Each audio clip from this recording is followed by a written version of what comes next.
Olá, pesquisadores e pesquisadoras que estão aqui no canal do Timotinho, aprendendo mais sobre a Palavra de Deus. Hoje já é quarta-feira, a semana passou muito rápido. E nós vamos aprender sobre a escola primária. Nós já aprendemos sobre o que nós plantamos, nós vamos colher. Nós já aprendemos sobre os pensamentos que influenciam as decisões. Nós aprendemos que devemos consultar as histórias da Bíblia para o quê? Para termos ideias, sugestões de como fazer, como seguir em frente. E a lição de hoje ela vai falar sobre a escola primária. Então aqui diz o seguinte: como um pequeno pesquisador, você está na escola primária agora, certo? Ao terminar o ensino fundamental, você começará a cursar o ensino médio. Será que você conseguiria ir direto para o ensino médio sem estudar a primeira fase da escola? Já pensou? Você não sabe ler, você não sabe escrever, não sabe fazer continha de mais e de menos, não sabe fazer continha de multiplicação e de repente você vai lá para o ensino médio, onde tem física, química, biologia, aquelas fórmulas de Bhaskara, aquelas equações de segundo grau. Como que você vai ficar? Você não vai entender nada do que os professores estão falando, porque você nunca viu aquilo, você não sabe nem escrever o seu nome. Então, essa primeira parte da lição, ela quer dizer o seguinte, que você precisa primeiro passar por todos os processos. Você precisa aprender a ler, o babebibobu, aprender a desenhar, aprender as continhas mais fáceis. Quanto que é 2 mais 2? Quanto que é 3 menos 2? Essas continhas bem simples. E aí você vai passando as séries, primeiro ano, segundo ano, terceiro, quarto, quinto, e você vai ficar o quê? Mais inteligente, porque você vai aprender mais coisas na escola. Então, é impossível você não saber nada, chegar lá no ensino médio e você conseguir entender o que os professores estão falando. E assim é na nossa vida espiritual.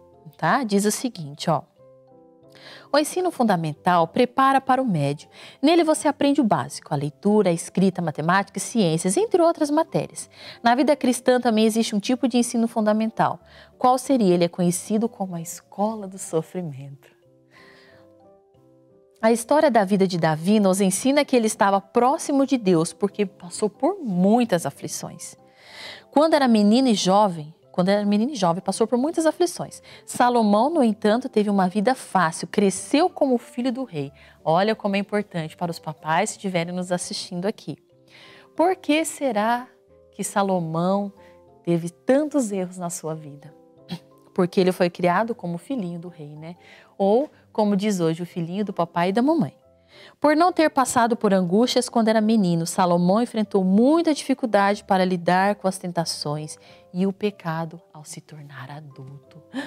Então agora você já sabe aqui, tudo que você plantar, você vai colher, tá? E uma das histórias que resumem o que eu estou falando é a história de Salomão. Hora de pesquisar. Que tipo de problema Davi enfrentou quando jovem? Então Davi, ele enfrentou muitos problemas. Quando ele andava lá no palácio, quando Saul era rei, ele via a tristeza e a angústia de como era alguém que estava no poder máximo, Ele viu como a glória humana é inútil para trazer paz à alma e foi com alívio e alegria que ele deixou aquela corte do rei para frequentar o quê? Currais e rebanhos. Então, o segundo parágrafo vocês vão pintar ou sublinhar, tá? Eu vou pegar uma caneta aqui. Então, nós vamos aqui, Conforme eu for lendo, nós vamos sublinhando junto, tá? Então vamos lá, vai ser assim. Quando a inveja de Saul se tornou um fugitivo, quando a inveja de Saul o tornou um fugitivo do deserto, isso agora tá certo. Davi, sem apoio humano, apoiou-se com mais força em Deus. Então, a inveja de Saul, a ira de Saul, fez com que Davi se aproximasse mais de Deus. Nos anos de carência e perigo, Davi aprendeu a encontrar o quê? Conforto, apoio e vida em Deus. Ele aprendeu que deveria chegar ao trono somente pelo poder divino e só poderia governar com sabedoria se estivesse amparado em Deus.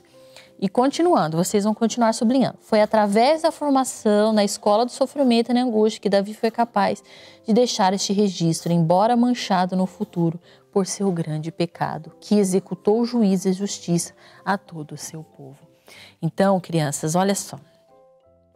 É necessário que vocês passem por provações. É necessário e muito necessário. Então, vocês não fiquem desanimados, não fiquem tristes, porque é somente na aflição, que nós aprendemos a valorizar a nossa casa, nós aprendemos a valorizar nossos pais. Sabe aquele ditado que a gente só valoriza quando a gente perde? Deus tem muitos meios de transformar a vida de uma pessoa.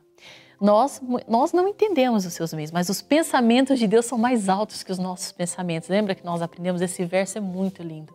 Então, olha só. Nós precisamos passar por provas, tá? Nós precisamos passar por aflições, mas é através dessas aflições que o nosso caráter é o que é transformado. Tá bom?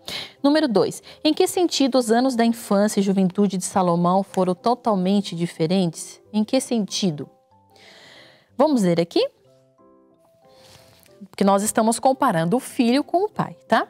A disciplina da experiência dos primeiros anos de Davi fez falta na vida de Salomão. Então, vocês vão pintar aqui também, ó. A disciplina da experiência dos primeiros anos de Davi fez falta na vida de Salomão. Então, quando a mamãe e o papai corrigir você e disser assim: Joãozinho, você vai levar uma surra de vara porque você está me desobedecendo, você me respondeu. Olha só, isso não é certo. Papai do céu está triste, a mamãe está triste, olha o que você fez. E você vai apanhar. Então você fica irado, porque minha mãe me bateu, porque aconteceu tal coisa. Aí depois você para e pensa, poxa, eu poderia ter evitado tudo isso, né? Eu poderia ter obedecido meus pais, eu não devia ter feito isso. Mas você só conseguiu pensar, raciocinar, né? Chegar a um objetivo, a uma conclusão, depois que você foi o quê? Disciplinado, depois que você escutou o que os seus pais estavam dizendo. Você precisou passar por aquilo. Já pensou? Você fala, seu pai e sua mãe falam assim, não, deixa o menino. Ele está errado, mas deixa ele é criança. O que vai acontecer? Você não vai aprender o certo ou o errado. Então, dê graças a Deus que seus pais o proíbem de jogar, o proíbem de várias coisas, corrigem vocês, porque é só assim que vocês vão ser pessoas de caráter, tá bom? Então vamos continuar aqui, ó.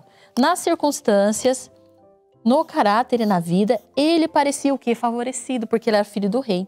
Muitos acima de todos os outros, nobre na juventude e na vida adulta, amado por Deus. Salomão entrou no reinado que prometia o quê? Grande prosperidade e honra.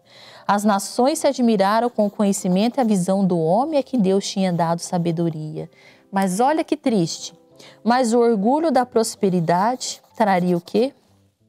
A separação de Deus. Então aqui vai outra reflexão. Quando você pensar assim, meus pais não me dão aquele jogo que eu quero, não me dão a bicicleta que eu quero, não me dão a cama que eu quero, enfim. Não me dão o caderno mais caro que eu quero, o estojo, o lápis, aquele curso que eu quero. Vocês têm que pensar o seguinte, que a nobreza, se ela não for administrada, olha o que aconteceu com Salomão, ela vai levar o quê? A separação de Deus. Então, você não pode ser o alecrim dourado. Você tem que entender que as coisas são conquistadas com trabalho, com força, com estudo e com determinação. Porque os seus pais fazem de tudo para dar um pouco de conforto para vocês. Muitas vezes pode não ser a melhor casa, a melhor roupa, a melhor bicicleta. Mas eu tenho certeza que eles fazem de tudo para que vocês cresçam com dignidade. Isso, pequenos pesquisadores, é o mais importante, tá bom? As lições que nós estudamos até aqui, nós vemos que a riqueza, se ela não for bem administrada, ela só leva à desgraça e à ruína, tá? Isso é muito sério. Então, nós temos aqui a história de Salomão. No texto inspirado, diz que Salomão, ele foi o filhinho do papai. Ele tinha tudo que ele queria. E isso fez o quê? Fez com que ele não aprendesse o que dá valor à sua vida. Sabe quando Salomão foi dar valor à sua vida? Quando ele estava velhinho, lá de bengalinha, assim, ó. Eu tô de bengalinha aqui, tô bem velhinho. Aí ele aprendeu a dar valor à sua vida. Quase que foi tarde demais. Mas daí ele escreveu, mocidade, tudo que você fizer, você pode fazer. Mas lembre-se, você vai dar contas a Deus de tudo que você fez, né? Olha só, pequenos pesquisadores, Salomão precisava ter passado por provas e dificuldades. Com certeza ele teria sido um rei melhor. Mas com um alvorecer desse tipo, quão glorioso poderia ter sido a vida de Salomão se ele tivesse aprendido em sua juventude. Por isso que é importante passar por aflições, por castigos, por disciplina, levar umas varadas. Isso é muito importante. A lição que o sofrimento havia ensinado a outras vidas. E nós podemos aprender com Salomão, que ele deixou tudo escrito pra gente, tá bom? Número 3. Na Bíblia, quem foram os homens mais altruístas e dedicados além de Cristo? Então, aqui no texto inspirado, diz que foi Jonatas, 2 homens, e João Batista. No registro daqueles que entraram na comunhão dos sofrimentos de Cristo por meio da abnegação e altruísmo, destacam-se um no Antigo Testamento e outro no Novo, a vida de Jonatas e de João Batista. A vida desses dois, com certeza, é um exemplo muito bonito a se seguir, tá bom? E depois vocês vão pesquisar a história desses dois para entender o porquê que fala aqui na lição. Então, eu deixo vocês pesquisarem para matar a curiosidade, tá certo? Então, nós chegamos agora ao final dessa lição, a lição de quarta-feira. Aquele abraço bem apertado para você. Fiquem com Deus e até amanhã. Tchau, tchau.